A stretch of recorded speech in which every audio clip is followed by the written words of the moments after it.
Well, listen, we want to welcome you back to this, I'd like to say special edition, because we have nothing planned.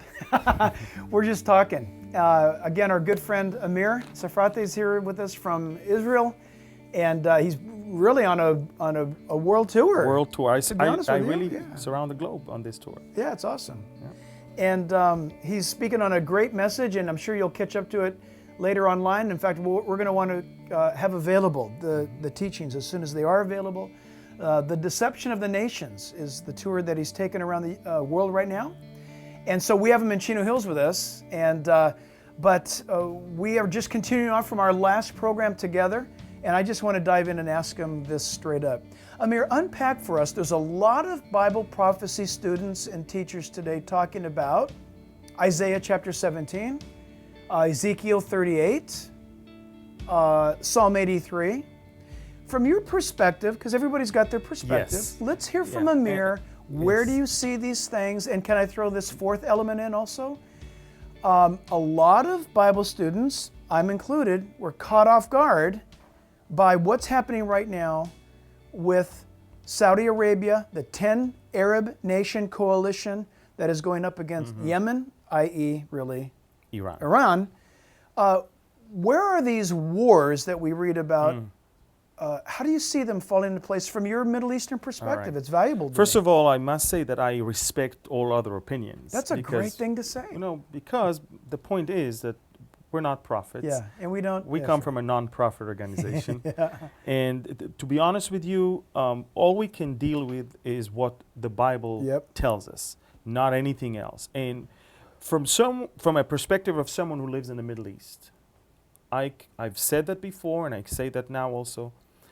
We in Israel, since 1948, are living in the days of Psalm 83. It's not, in my eyes, Psalm 83 was already fulfilled in 1948 when all the surrounding countries, the first, what we call the first tier, attacked Israel.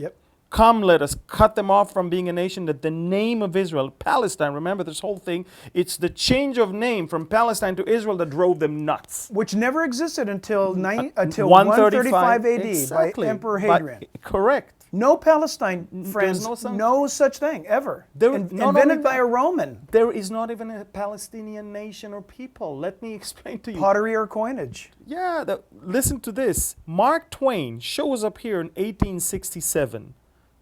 In a nice cruise, not a nice cruise liner though. Right. And he comes all the way and he tours the land, and Mark Twain writes in his diary the following thing. It was quite remarkable.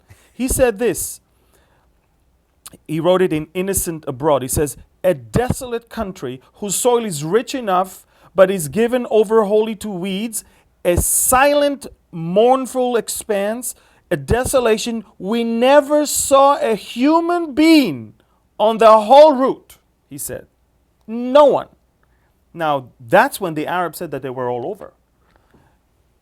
Then there was a Jewish reporter who worked for the White House during the Carter administration, Joan Peters. Yes, correct? Hired by them. Unbelievable. And Joan Peters proved from... Joan Peters. Correct. Joan Peters. Who wrote the book From Time Immemorial, who was published in 1984. She wrote that basically prior to massive immigration of the European Jews to Palestine in the late 19th and early 20th centuries, the land was mostly barren and underpopulated. She reiterated what Mark Twain saw with his very eyes.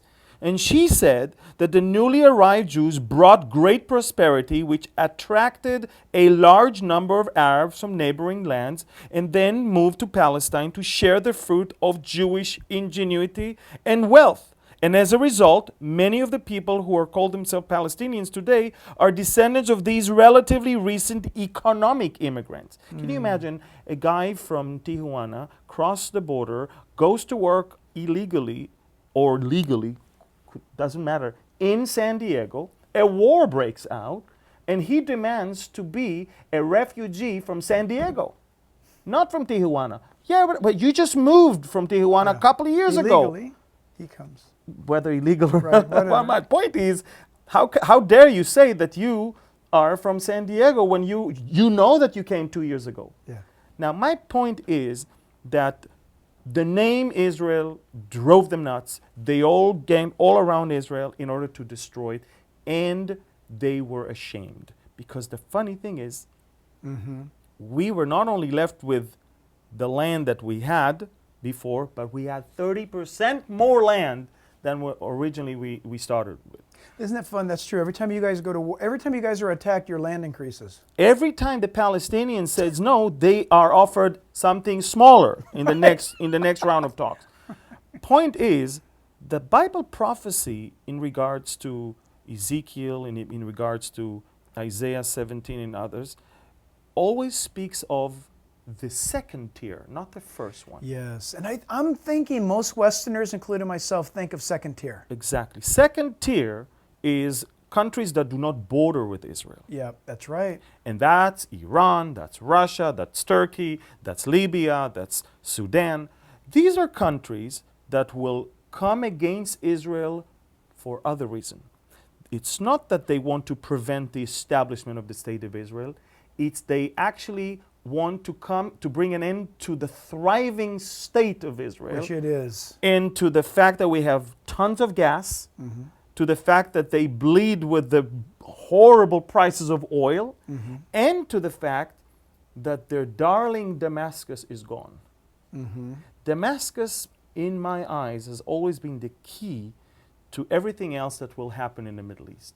Once Damascus will come to an end, and you see how many people, for a city that nobody heard of around the world, how many countries were involved in the conflict about a year and a half ago in regards to Damascus. Right. Russia said, we are not going to give Isn't up. that something? Iran, America, Europe, the Arab world, ISIS inside, Al-Qaeda inside, Hezbollah inside. Not a single country in the world gets so much attention. Isn't that weird? And yes, and that to me, an indication that the fall of that city will... And it's coming. It has to come. It has to come. I shared that recently with an officer in the U.S. Air Force Space Command. He actually drives a satellite. That's his job. And part of his career was watching the Middle East. And when I showed him Isaiah 17, beginning at verse 1, he was just absolutely shocked. Wow. Because he told me, he said, so much of my career was spent watching Damascus. Shipments in and out of Damascus, issues regarding Damascus. And he said, I always kind of wondered, what am I caring about Damascus for? It's just amazing to think. Yes. But so correlation-wise, allow me to put it this way. Inner tier, close tier, bordering states or nations. Psalm 83. Took place in 1948, I believe. That's what I'm saying with you now. But watch this. The spirit of Psalm 83 is in the second tier. Correct. Which involves external nations. Nations more distant from first tier nations. And that's Ezekiel 38 and 39. Yes, but here's These are the second tiers. But can I say it this way? You've got Psalm 83 back in 48, first tier. You've got now the spirit of Psalm 83, because they still want, everybody wants to destroy Israel. So it's this, I'm saying spirit. Well, like Jordan this. doesn't anymore. That's true. Neither, well, and according to the Bible prophecy, apparently They Egypt will not. Exactly. And So Saudi I'm not Arabia will sure. not. That's what I'm saying. Okay. First tier is neutralized in a sense. First tier is neutralized. They actually see Israel as the positive element in the neighborhood. Yeah. Okay, so second tier, Second tier now. entertaining second tier, i.e., or example, Ezekiel. Correct. Do you place Isaiah 17 Before. Ezekiel? Absolutely. So it's Isaiah 17 is in the second tier camp, but prior to Ezekiel. Isaiah 17, correct. Isaiah 17 may trigger the Ezekiel response. You know, I'm not a prophet, but I don't think it's may, I think it will. Isaiah 17 will trigger Ezekiel. Is the tipping Correct. domino. Exactly. Makes total sense. And look at it. The countries around the world, when it comes to Damascus, they go crazy. They don't even think straight. They don't even think the right way. It's just something about that city that drives every dominant force in the region Think of the demonic powers. Daniel tells us about principalities and powers that preside over governments and regions. Yes. Imagine the demonic power Yeah. that is But presiding. but think about it. Damascus is as close as Russia will ever get in order to somehow send troops for the Armageddon thing. Think about it. It's the closest seaport of Russia to Israel. And when the Bible talks about, The Syrian seaports. yes, in Tarsus, now, my point is that they have a great interest in preserving Syria and Damascus under their influence. Because they have Correct. They They have have to interests. have it. Exactly. So I mean, I really see, to me, I mean, I'm not confused at all. I look at the Bible and I look at my neighborhood in the Middle East, and I see amazing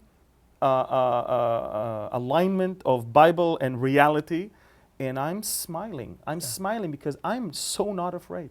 Well, isn't that awesome? Because we are seeing precursors to very clear end time events. I say precursors, I want to underline that. Jack and Amir are not saying, oh, they said Ezekiel 38 is being fulfilled. No, we're not. We're saying we're starting to see alignments. We're starting to see, just like the airliner pulls into taxis. What do you know about that airliner? He's getting ready to take off. Mm-hmm. When he pulls off to the taxiway onto the runway, you know he's really Yes. serious about taking off. And when you hear the throttles, there's a 99% chance that plane's going to take off. What we're saying is, here we are, 21st century, in California of all places, talking about Damascus, Jerusalem, these nations that honestly, I'm old enough, you're not, I'm old enough to remember nobody when I was growing up talked about these countries. Nobody did in America. But the Bible, I mean, Oh, the Bible, but nobody in America talked about Saudi Arabia and Iraq and Iran and all this. Like, what is that? Nobody was even taught this stuff because nobody cared. Here we are. It's front page news every day. It's an issue every day. I think we've been talking about it for quite a few years now. But I'm talking when I was like 5 years old. You weren't even I thought don't think I was You weren't born. even thought of being born. So the point is, this is an awesome time because, my goodness, the news is happening so fast. We are saying the stage is being set. Yes. And if that's true, and I believe it is true, then if we do believe in premillennial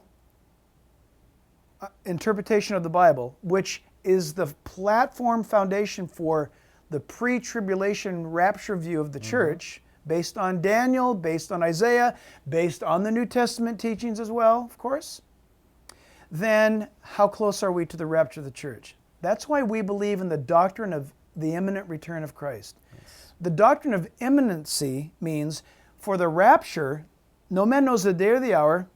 It could happen at any time. It's Jesus appearing in the atmosphere to receive the church out of the earth. It's not his first or second coming.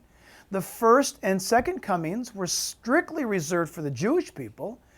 By the way, from Daniel chapter 9 to Daniel chapter 12, the days of those events are recorded. Exactly. It's specifically clear. It's to Jerusalem. By the way, we even know from the Gospels that his approach pattern, Jesus' approach to Jerusalem, is from the east to the west. He says so himself. Mount of Olives, as he enters into the Temple Mount area, all specifically for the Jewish people, the nation of Israel, not Palestine, and to that capital of that nation. So we believe that the Lord can come back at any second for the church. So imagine how close we could possibly be. Exactly. I don't know the day or the hour. It's like someone said, if you are walking in the streets of, let's say, Chino Hills in the mid part of November and you see the Christmas lights, Yeah, and you know that Thanksgiving is around the corner. exactly right.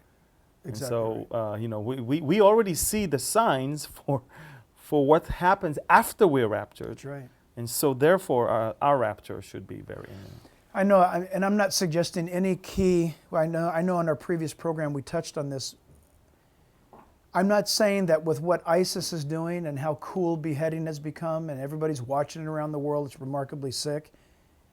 But isn't it bizarre that here we are, we want to say we're educated and that we are somehow evolved to a higher level of consciousness? Baloney. Man's depravity is so sick. Exactly. Here we are today in the 21st century. We have iPads and spaceships. But we do the same things that they did 800 Exactly. years ago.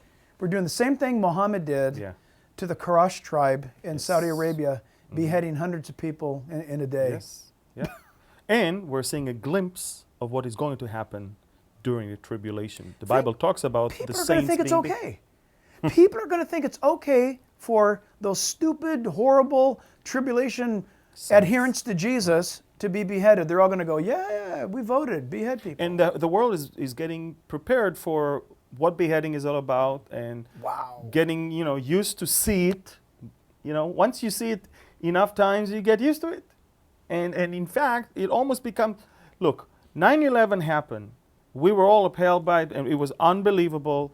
And who would believe that a few years later, you'll have a Barack Hussein Obama sitting in the White House? Think about it. Somehow, 9/11, injection of poison was injected into this nation to become more tolerant to Islam, to become more advocate of Islam, and to have someone who is a big fan of them sitting in your White House. Listen, I am sure I'm going to get letters that I'm not going to read by saying this right now. So don't maybe. Let's talk about the weather. No. Okay. I have to say this. And I'm not agreeing, for example, do you remember when I think it was Pat Robertson or somebody, when 9/11 happened, he said something about, this is the judgment of God, America. Well, And I don't agree with that. no, I don't. I don't agree with that either. What I'm saying a is warning this: more I than don't a agree with it. But I will say this, even though I don't agree with that. If I look at what's happened to America since 9/11, if I look at what's happened to America since 9/11, in light of the book of Judges, Israel is blessed and prospered by God. They forget God and their wealth.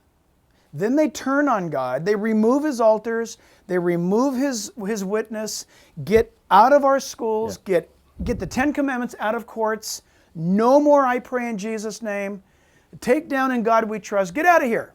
Right? That's what's happened to America. That's what happened to Israel with Judges. What happens is God removes his hand of protection. I don't believe 9/11 was the judgment of God. I believe 9/11 was God Removed his hands. God went out and took a walk around the block. And while he did, 9/11 happened. And since then, when I look at the book of Judges, or when I look at 1 Samuel, people who forget God ask for people to represent them that don't know God. King Saul, for example. Yeah. Or who Israel acquiesced to when they departed from God. I believe America is experiencing right now what life is like for America without God's hand of blessing. Judgment's not coming yet. Believe me, when it comes to America, it's not we two won't have to buildings. guess. Exactly. This to be crystal clear. Yes. I believe that America now is operating, it's coasting. The motor, there's no power to the engine. And what's taking us down the track? Momentum? Momentum is taking America down the track. The engine's off. We're coasting. Yeah. That's what's happening. Gliding, yeah. So, Yeah, I agree with you, but I can only say that, remember, every time in the book of Judges they repented and they call upon the name of the Lord, he showed up. he And showed up. That's our hope for this nation. Look, I'm glad you brought that up. I don't. First of all, God is not asking Barack Obama to repent. He said, if my people who are called No, I'm by talking my about the name. people. So this is cool. Somebody's going to say, well, that was given to the nation of Israel. That 2 Chronicles 7:14 verse, that's given to the nation of Israel. No. God says, if my people who are called by my name. Exactly. Which That is makes Christians. all believers. Yeah, I agree with you. All believers, Jew or Gentile, doesn't matter. All believers. Here's the thing. I don't see the church in America. Now, maybe let's hope it's a remnant, and hopefully we are of that remnant that repent and seek Him, because the church in America is just kind of drunk on man-made success right now. Let's get out the lights. Let's pack in the crowds. Oh, look at us. Unfortunately, the church in America is also becoming part of the great deception. I just heard on the radio just about a few weeks ago that from a prominent pastor, actually here from California, Who is what? that said that in Genesis 12, I will bless yes. bless you, and curse the one curse. That's not about Israel. Yeah, I also heard that said and cringed, and then realized, yep, that It's deception. going down the wrong path. Correct. Deception, and certainly misinterpretation of Scripture. Correct. But And- what's behind all that?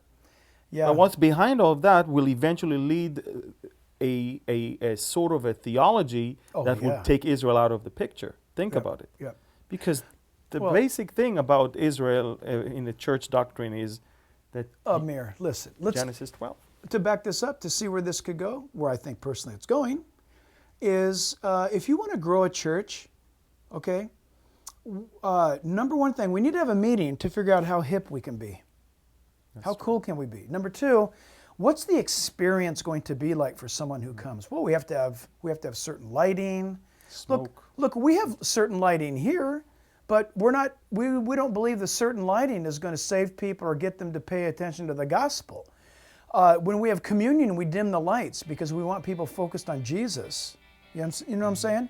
So I'm not condemning nice lighting or painted, walls. What I'm talking about is when you say, hey, let's do church, and this is how it's got to be to get people in here. You fundamentally miss the fact that Jesus said, my sheep hear my voice, they follow me. Exactly. That's compromise.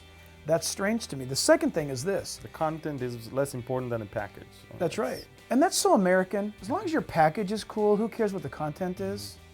That's sad. And then the other thing is this. The topic of Israel is not going to pack churches out. No. So let's kind of get away from Israel. And let's get away from topics that, even though God told us that we need to let our light so shine before men that they glorify our Father which is in heaven, let's get away from that stuff and let's be all things to all men so that we will feel comfortable. Yeah. That's what's happening. Yeah, and I think that's a tragedy. So, listen, obviously, again, this is unscripted. What's Israel like right now? Now I mean this in a physical sense because I've seen Israel this time of the year. You and I are meeting right now in springtime. Oh, it's the most beautiful time of the year, and I've been Instagramming all the time. Everybody needs to go to Amir's Instagram and see how beautiful Israel is. Behold Israel, one word. But the point is that, when people are so deceived to think that it's so dangerous and it's such a, forgotten place, and some people think that Israel is all about desert. And well, I invite you to see it as the most beautiful place. Yeah, in fact, what he's saying, when we have signups for our Israel tours, which by the way, we're going to be having here just in about a month, Israel signups for our next trip, people will ask, and I understand their question, because they see the CNN version of Israel. And they'll say, but Pastor, is it safe to go? And I always say, yes and no. Remember, this answer. I've been giving it for over a decade. It's not safe because you have to drive from Chino Hills through Los Angeles to get to LAX. It's not safe. That's the most dangerous part of your trip. Once you get on El Al Airlines, which is the only airline I want to travel these days, once you get on that airline and once you get to Israel, you've never been safer. People, you need to pray about joining us in Israel. Absolutely life-changing. Frankly, I am not a fan of going into debt. But the first trip Lisa and I made with our kids to Israel when they were little, we charged it on a credit card. I know that's like ungodly, right? We charged it on a credit card. It was the happiest bill we paid for months because we went to Israel, the Bible came alive, and we got Israel in our blood. It changed our lives. It was one of the happiest bills I've ever paid. If you can go to Israel, come with us. You can go with other churches, great. If you have a chance to go with us, Amir and I have been doing this together, I forget how long, since 1990. It's been almost 18 years now. 18 years Ariel, together. my son, is turning 18, and That's you right. held him when he was 3 months old. That's right. So you guys, we have a tremendous amount of fun. You learn tons. It's the most personal, real-life tour you'll ever take with us. But look, if you can't make it with us, just make it with him. Make sure you go to Israel with Amir. Go to beholdisrael.com or .org. Beholdisrael.org. So listen, thanks for being with us. This is always a great time. And as always, and you know our jingle, but we give it to you with hope. That it is our hope that through Jesus Christ, you will know real life. So God bless you. We'll see you right back here next time. Until then, be blessed and be in His Word. God bless.